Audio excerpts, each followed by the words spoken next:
So I thought that pretty much every UK YouTuber has one video where they have an intro where they drink a cup of tea from an awesome cup. So I thought this was my time to shine. Look at this awesome cup.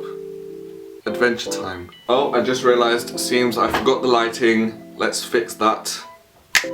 There we go. Love it. Love that. Loving this lighting. Think it looks good. Let's do this video. So if you remember in my last video I told you guys that I went to an amazing island called Borneo, which is an island basically in the middle of Asia. And I went there for 2 weeks during the holidays and it's basically paradise there. It's so nice. So I said I wasn't going to vlog about that but decided to make a nice little edit of the footage I filmed there. So I started editing and then realised I'd rather vlog about it so I can explain to you guys the stuff I did there. And because I did so much there and I have so much to talk to you guys about, I decided I'm going to try to do this really quickly. So I'm going to try to talk really quickly, so let's do this, let's go, let's begin.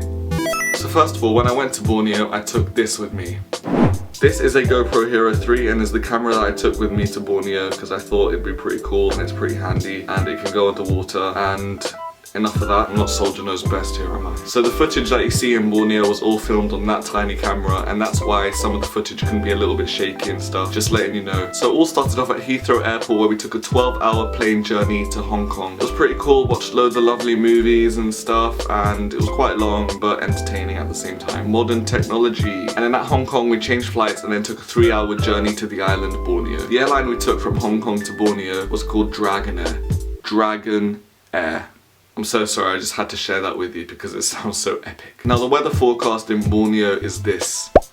Really hot, but thunderstorms. Now this doesn't mean that in Borneo you're going to see a thunderstorm every day. It just means that around the area there are thunderstorms happening. Which was pretty cool because when we were landing in Borneo we saw a lightning storm happening behind the famous mountain, Mount Kinabalu. It was something that you'd see in like a Hollywood movie. It was so epic. Now when we finally got to Borneo, we then got a personal ride to this resort called Shangri-La. So at this resort we spent a few days just chilling. It was so relaxing that I forgot to film and I don't have any footage from that, I'm sorry.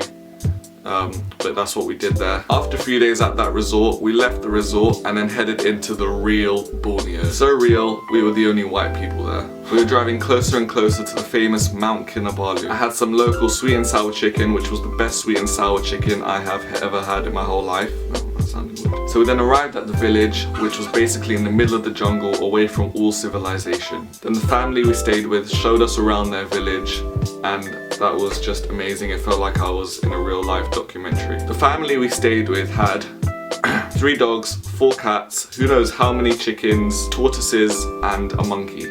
A monkey. So we spent a lot of time playing with that monkey and it was quite beautiful. So the next day we got up and we went jungle trekking. Here's some of that.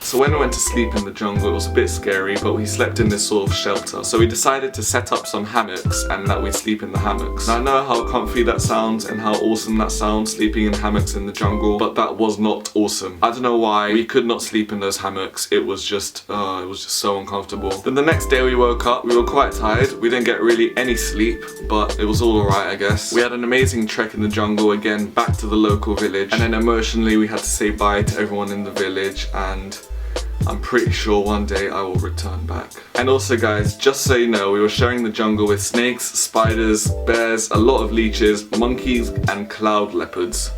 Whoa.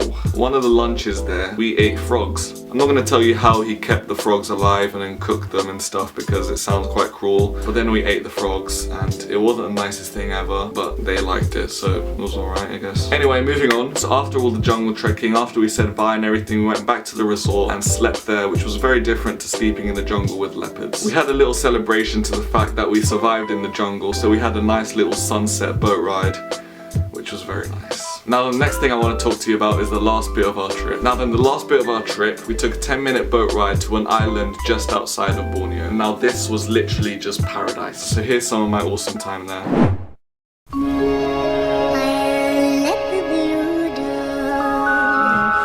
Cry herself to sleep tonight.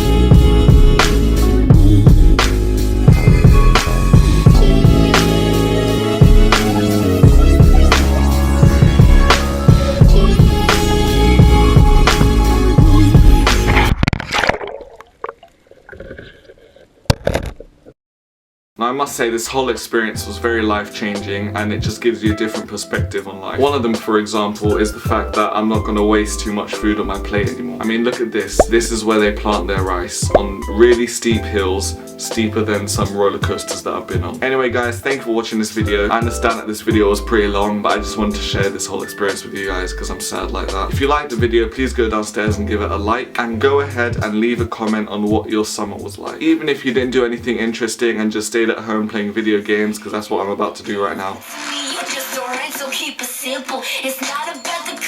And I will see you next time with another video. Thanks for watching.